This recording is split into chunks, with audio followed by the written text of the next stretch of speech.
जो है उसको गर्भ संस्कार बोलते हैं। और गर्भ संस्कार जब होता है जब बच्चा जो माँ के पेट के अंदर 2.5 हफ्ते का होता है और पहला संस्कार होता है उसका गर्भ संस्कार। और उस गर्भ संस्कार करने के बाद में पति पत्नी दोनों जो है ब्रह्मचर्य का पालन करते हैं और वो बच्चा जो है अपनी माँ के पेट के अंदर 9 महीने तक पलता है। उसके शरीर का विकास होता है, उसकी बुद्धि का विकास होता है। और बुद्धि उसको कहाँ से मिलती है, ज्ञान उसको कहाँ से मिलता है, जैसा घर का परिवार का जैसा वातावरण है, जैसा माँ बाप का आचरण है, उसी प्रकार का उस बच्चे के शरीर के निर्माण के साथ साथ उसका ज्ञान, उसको बुद्धि मिलती है। तो जब बच्चा अपनी माँ के गर्भ में 9 माह का समय पूरा करके और पहली बार जब बाहर घर से बाहर आता है तो उसका नया जीवन शुरू होता है। क्योंकि पहले तो उसको माँ के द्वारा सब चीजें मिलती है अंदर, और जैसे ही घर से बाहर आया और उसको नाभि से अलग किया जाता है तो उसके अंदर एक चीज खत्म हो जाती है, वो होती है ऑक्सीजन।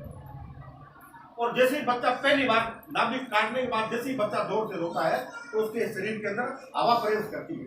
और जब हवा प्रवेश करती है तो उसके गुर्दे, उसके फेफड़े, उसके लीवर सब काम करना शुरू करता है। तो उसको वहां से उसके जीवन की शुरुआत होती है। माँ के गर्भ से आने के बाद में उसके जीवन की शुरुआत होती है। और उसी समय थोड़े समय बाद में उसको ज्ञान भी माँ के द्वारा मिलता है।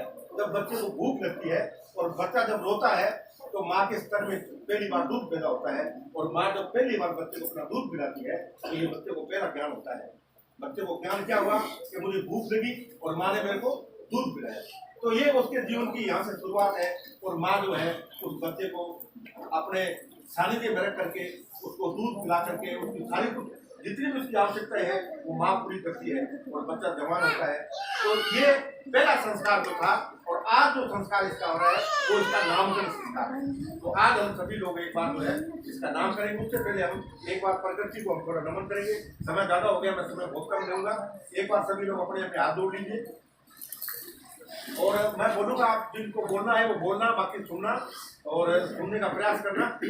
नमो तस्से भगवतो अरहतो सम्मा बुद्धसे नमो तस्से भगवतो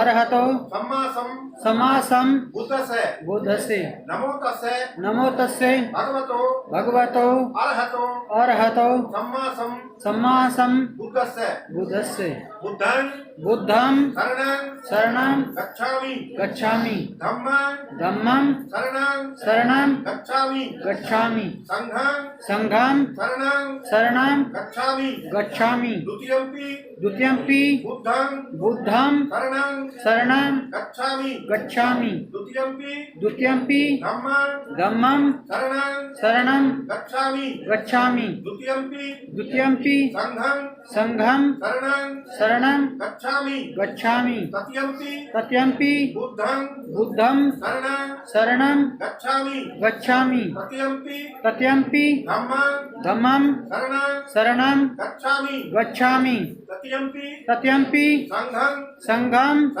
शरणं गच्छामि प्राणातिपाता वेरमणि सिक्खापदं समादयामि अधीनदाना वेरमणि सिक्खापदं समादयामि कामेषु मिथ्याचारा वेरमणि सिक्खापदं समादयामि मूसावादा वेरमणि सिक्खापदं समादयामि सुरावेर मध्ये प्रमादिहाना वेरमणि सिक्खापदं समादयामि। साधु साधु साधु। हमने सभी ने जो जितने भी परिवार के लोग हैं हमने सबसे पहले तथागत बुद्ध को नमन किया, नमस्कार किया, प्रणाम किया। हे तथागत बुद्ध, हम आपको जो है प्रणाम करते हैं, नमस्कार करते हैं। पहली बार भी, दूसरी बार भी और तीसरी बार भी। ये 3 बुद्ध के नमन है। 3 शरण है बुद्ध की। बुद्धं शरणं गच्छामि, धम्मं शरणं गच्छामि, संघं शरणं गच्छामि। हम सभी लोग जो है बुद्ध की शरण में जाते हैं, धर्म की शरण में जाते हैं और संघ की शरण में जाते हैं। पहली बार भी, दूसरी बार भी और तीसरी बार भी। 3 बुद्ध की शरण। बुद्ध क्या है? बुद्ध है ज्ञान का नाम, जिन्होंने पूरी दुनिया को ज्ञान दिया, उस ज्ञान की शरण बन के धम्म क्या है? धम्म एक जीवन जीने की कला है। जिस प्रकार हम अपने परिवार का एक कैसे संचालन करते हैं उसको धम्म बोलते हैं। और तीसरा है संघ। संघ जो है हम सभी लोग होते हैं, ये हमारा संगठन है, परिवार है, नाते है, रिश्तेदार है, भाई है, बंधु है, ये सारा हमारा संगठन है। तो हम सभी लोग जो है संघ की शरण लेंगे।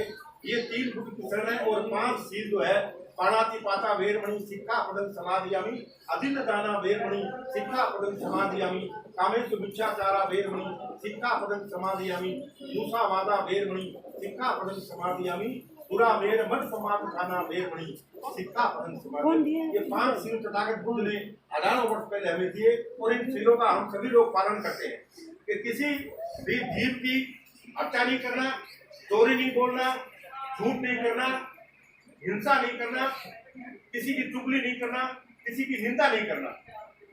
ये तथागत बुद्ध ने ये हमें एक सीख दी कि आप किस प्रकार से अगर आप अपने जीवन को इन नियमों का, इन शीलों का पालन करोगे तो आपके परिवार के अंदर सुख समृद्धि बनी रहेगी, आपके साथ किसी का झगड़ा नहीं होगा। इसलिए उन्होंने कहा कि ये जो शील है और 5वां जो शील जो है वो नशा का है, पूरा मेर मद प्रमाद खाना सिक्खापदं समादियामि, यानी किसी प्रकार का नशा। हालांकि नशा हर चीज में नशा है। हम भोजन करते हैं ना, उसमें भी नशा है। भोजन जब हम करते हैं तो उससे हमारे शरीर में ऑक्सीजन बनती है, उस ऑक्सीजन से हमारा शरीर चलता है। लेकिन भोजन अलग अलग प्रकार का है। प्रकृति ने सभी जीव जंतुओं का अलग अलग भोजन दिया है। अब सेब जंगल में रहता है, उसका मांस भोजन है, वो भोजन हमारा नहीं है। और हम अगर अपनी जीव के स्वाद के लिए किसी की हत्या करते हैं तो वो पाप इसी है। अगर हम किसी की निंदा करते हैं या किसी की चुगली करते हैं, कोई आदमी आप पे विश्वास करके और आपको बोलता है कि मैं तेरे पे विश्वास करके तेरे को ये बात बता रहा हूँ, लेकिन तेरे को आगे नहीं बतानी है, वो उसको बड़ा विश्वास करके बताता है और जैसी बात उसके पास आती है उसके 2 मिनट उसके पास में नहीं रहती और वो 30 मिनट चले जाते हैं। तो इसलिए आपने उसका विश्वासघात किया और 1-2 परिवारों में आपकी छोटी सी बात नहीं पहुंचाने की वजह से झगड़ा हो गया परिवार। तो इसलिए हमें ये कोशिश करनी चाहिए कि कोई आदमी अगर हमारे पे विश्वास करता है तो उसके विश्वास से हमें खड़ा उतरना चाहिए। तो ये हो गया कि किसी की चुगली नहीं करना, ये किसी की निंदा नहीं करना। तो ये अब समय थोड़ा ज्यादा हो रहा है और हम एक बार इसकी नाम की जो प्रक्रिया वो करेंगे और नाम का निकालने के बाद में फिर आप सभी लोगों को, इसके माता पिता को फूलों की वर्षा करके आशीर्वाद देंगे। मैं अंत मंगल गाथा करूंगा और आप जो है इनको आशीर्वाद देंगे। और इसके नामकरण का जो है, क्योंकि जैसे मैंने पहले बताया बच्ची का जो जन्म है 2 तारीख को हुआ था और समय इसका 4:17 है और जन्म स्थान इसका तारानगर है। और इसके दादाजी के नाम श्री वीरूराम जी छापरवाल है, दादी जी के नाम श्रीमती कलावती देवी है और नाना जी का नाम है श्री कानाराम जी तंवर और नानी का नाम है श्रीमती भवरी देवी। इसकी माता का नाम प्रियंका है और उसके पिता का नाम है मुकेश छापरवाल। ये 6 जो लोग हैं इनसे एक अक्सर लेकर, क्योंकि इस बच्ची के अंदर इन 6 लोगों में इन 6 लोगों का खून जोड़ता है। माँ बाप से, नाना नानी से इस बच्ची का जन्म हुआ और माँ बाप से मुकेश का जन्म हुआ और इन दोनों से इस बच्ची का जन्म हुआ। तो ये 6 लोगों का हमारे जीवन में हमेशा नोट करना ये बहुत बड़ा महत्व होता है। माँ बाप, दादा दादी और नाना नानी, इनका आपके अंदर समरण रहेगा तो आप कभी कमजोर नहीं होंगे, क्योंकि वो हमारे लिए संघर्ष करते हैं, वो जिंदगी पर संघर्ष करते हैं और हमारा पालन पोषण करते हैं। वो बहुत बड़ी ताकत है। तो जब भी कभी आप अपने आप को कमजोर महसूस समझो तो अपने माँ बाप को याद कर लेना, अपने दादा दादी को याद कर लेना, अपने नाना ने को याद कर लेना, बहुत बड़ी ऑटोमेटिक ताकत मिलती है आपके अंदर। तो ये एक, तो इसका जो पहला नाम जो बनता है वो है वंशिका।